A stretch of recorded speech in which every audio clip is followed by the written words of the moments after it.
तो हेलो दोस्तों, कैसे हो आप लोग। और आज की वीडियो में लेकर आ गया हूँ आप लोगों के लिए सामाजिक विज्ञान का असाइनमेंट 4। तो इस वीडियो को पूरा अंत तक देखिए। तो इसमें पहला प्रश्न है, पन बिजली और ताप बिजली में क्या अंतर है, कोई चार लिखना है। तो इसमें सबसे पहले हम लिखते हैं पन बिजली और इधर ताप। तो यहाँ पर पन बिजली में हो जाएगा, पन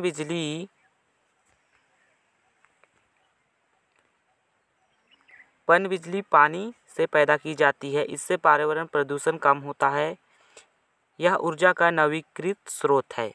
और इसमें हो जाएगा ताप बिजली कोयला से पैदा की जाती है, इससे पर्यावरण प्रदूषण अधिक होता है, यह ऊर्जा का अनवीनीकृत स्रोत है।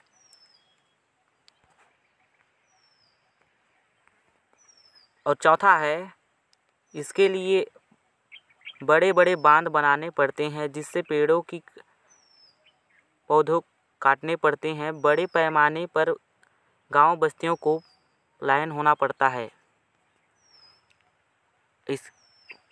इसके लिए बड़े बड़े बांध बनाने नहीं पड़ते हैं, जिससे कम पेड़ पौधे की कटाई करनी पड़ते हैं, बड़े पैमाने पर गांव बस्तियों को पलायन होना नहीं पड़ता है। आगे दूसरा क्वेश्चन है, उत्खनन में किस प्रकार के पर्यावरणीय दुष्प्रभाव हो सकते हैं, उनका निदान है। तो इसका आंसर है दुष्प्रभाव। पहला, जंगल नष्ट हो रहे हैं, जिसका प्रभाव मानसून चक्र पर पड़ रहा है, जिससे मानव जीवन और उसके क्रियाकलाप प्रभावित हो रहे हैं। दूसरा, मृदा संरक्षण, भूस्खलन की मात्रा में वृद्धि हो रही है।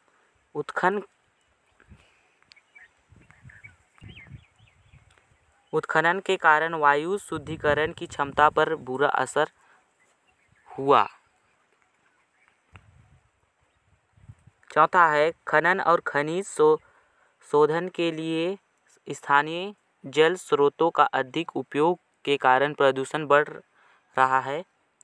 इसका निदान है, पहला, उत्खनन के बाद पुनः नवीकरण तभी संभव है जब वहां अधिक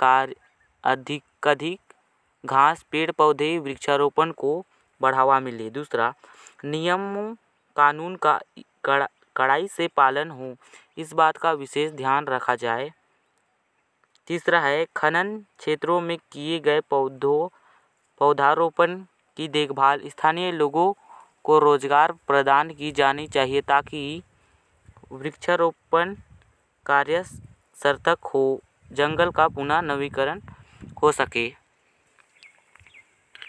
तो यहाँ पर है तीसरा क्वेश्चन, हिटलर और नाजी पार्टी ने जर्मन पर अपना तानाशाह किस प्रकार स्थापित की होगी। तो इसका आंसर है, हिटलर ने उद्योगपति, भूमि स्वामियों आदि के साथ संगठन स्थापित किया, साम्यवादी क्रांति के भय तथा वामपंथियों की बढ़ती ताकत से चिंतित होकर 1933 में राष्ट्रपति हिंडनबर्ग ने हिटलर को चांसलर नियुक्त किया। नाजी पार्टी की सत्ता प्राप्ति के प्रचार प्रसार ने महत्वपूर्ण भूमिका का निर्वहन किया था। हिटलर के भाषणों द्वारा एक शक्तिशाली राष्ट्र की स्थापना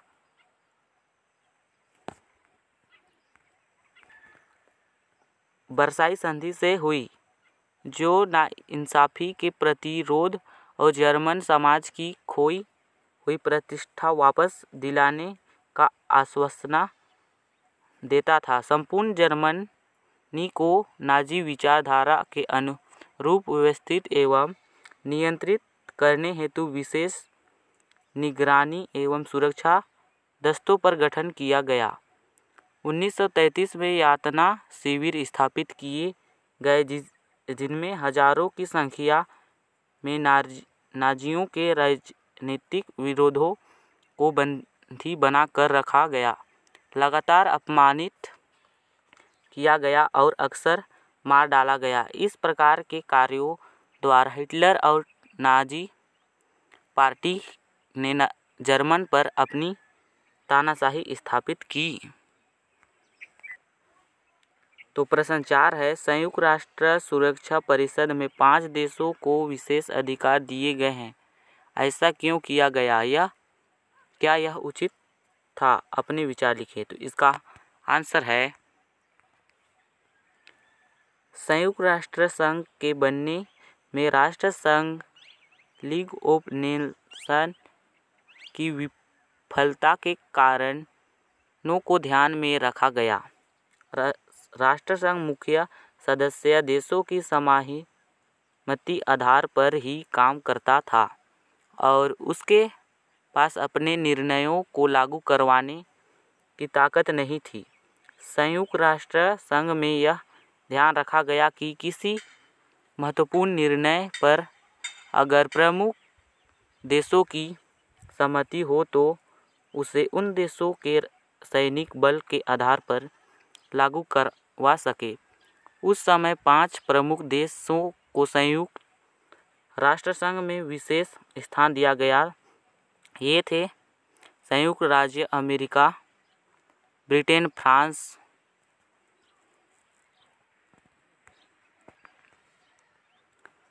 सोवियत रूस, चीन। इन्हें सुरक्षा परिषद का स्थायी सदस्य बनाया गया और प्रत्येक को यह अधिकार था कि वह किसी भी निर्णय पर आपत्ति होने पर उसे रोक सकता था। इसे वीटो अधिकार कहते हैं। जब 5 सदस्य के बीच में किसी मुद्दे पर सहमति बन जाती तो वे मिलकर उसे लागू करा सकते थे। सुरक्षा परिषद के अलावा संयुक्त राष्ट्र संघ के सभी सदस्यों की आम सभा भी होती है, जिसमें भी कई मसले पर विचार विमर्श और निर्णय होता है। इसके अलावा एक अंतर्राष्ट्रीय न्यायालय की स्थापित हुआ, जिसमें देशों के बीच के विवादों को सुलझाया जा सका और अंतर्राष्ट्रीय कानून एवं संधियां ठीक से लागू हो। देश के बीच सहयोग और विकास के लिए कई अंतर्राष्ट्रीय एजेंसियां बनाई गई, जैसे यूनेस्को, यूनिसेफ, विश्व स्वास्थ्य संगठन, विश्व श्रम संगठन, अंतर्राष्ट्रीय मानव अधिकार आयोग आदि। संयुक्त राष्ट्र संघ विभिन्न समस्याओं के बावजूद पिछले 70 वर्षों से विश्व में शांति, विकास, सहयोग के लिए काम कर रहा है और तृतीय विश्व युद्ध के खतरे को टालने में सफल रहा है। प्रश्न 5 है, आय पर कर और वस्तुओं पर कर, इन दोनों में से कौन सा अमीरों को और कौन सा गरीबों को अधिक प्रभावित करता है? कारण बताइए। तो इसका आंसर है, आयकर कुल आय का एक निश्चित प्रतिशत होता है। जिसकी आय जितनी अधिक होती है उन्हें उतना ही अधिक आयकर भुगतान करना होता है। इस प्रकार आय पर लगाया जाने वाला कर अमीरों को अधिक प्रभावित करता है। आयकर के नियमों अनुसार जिनकी आय अधिक है, आयकर में उनका कुल हिस्सा भी सबसे अधिक रहेगा, जबकि जिनका आय कम है उन्हें कम आयकर देना होगा। जहाँ तक वस्तुओं पर लगाए गए कर की बात है, किसी भी वस्तु को खरीदने पर अमीरों और गरीब दोनों को समान दर से कर चुकाना पड़ता है। फिर भी कुछ वस्तुओं और सेवाओं जैसे पेट्रोल, डीजल, स्टील, लौह अयस्क, मशीन आदि पर लगाए गए कर में वृद्धि करने पर इनके उपयोग से बनने वाली या इनके द्वारा परिवहन की जाने वाली वस्तुओं के दाम भी बढ़ जाते हैं, जिससे गरीबों पर कर का भार बढ़ जाता है। इस प्रकार वस्तुओं पर लगाया जाने वाला कर गरीबों पर अधिक प्रभाव करता है।